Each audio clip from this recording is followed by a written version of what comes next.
taon niya nakitaan sa tong anak kay nagkuyog mo na to no dili masagot nga magkalampiti ta sa polbos nga mura bakawta dito sa karsada mo na yan ang gipaphaan diha og naka-video na dayon ko diha kay syempre mag-vlog po tayo para kay Dulolo Mets masaganang buhay nga pala sa lahat ng mga taong nagfa-follow sa akin mga viewers ko dyan. Shout out to all of you. Okay, itutor ko muna kayo dito sa aming kabukiran sa Kabituunan. Oh, tingnan niyo guys, diba? Ang ganda. Ang ganda-ganda talaga dito sa probinsya, diba? Alam ko, na-miss nyo na ang probinsya, yung mga nasa ibang bansa dyan. Nasa city nakatera paibog may samong bukid dito guys punta tayo sa Toledo City dahil bibili tayo ng makakain alam niyo naman bilang ina maraming mga anak gusto nilang kumain ng masarap. Nako, masarap ha.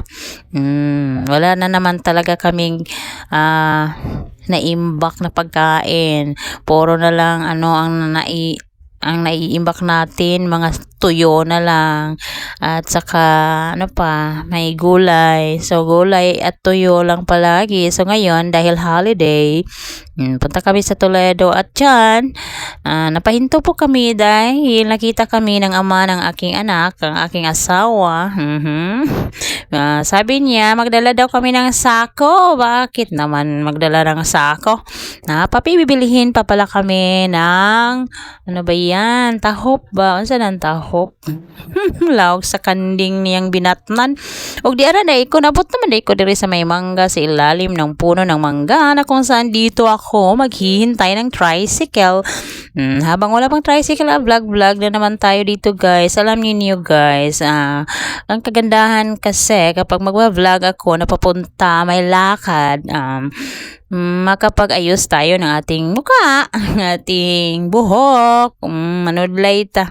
Himulakaw man, doon sa bahay. Ang hirap talagang mag-vlog sa bahay kasi ang tamad-tamad kong magsuklay.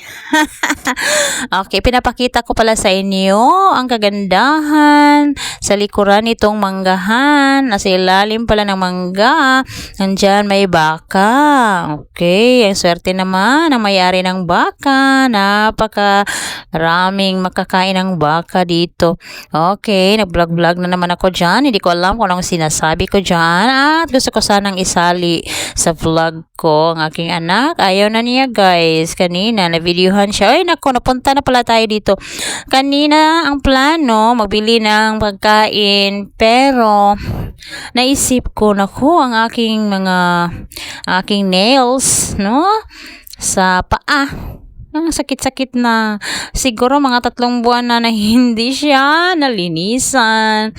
Kaya ito guys, bakbakan talaga. Ang sakit-sakit talaga dyan. So, nagdurugo talaga. Ang sakit-sakit. Katulad ng nararamdaman nating sakit. Dito, napabideo ako dyan. Pero, tingnan yung mukha ko guys. Ang sakit talaga.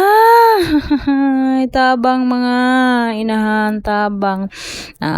Okay, gibutangan na siya cutex, pili na ko red ang akong gibutang diha guys murag diri lang gini kuto o dara di ay napa di ay mo na pagpili na ako sa color sa akong kamot lahi na siya color murag may pagka gold o karon mo na kanang red jud kayong pulang-pula pula sa paghigugma man akong gipili guys ag diri na lang kutob guys kasakit na kay kuntiil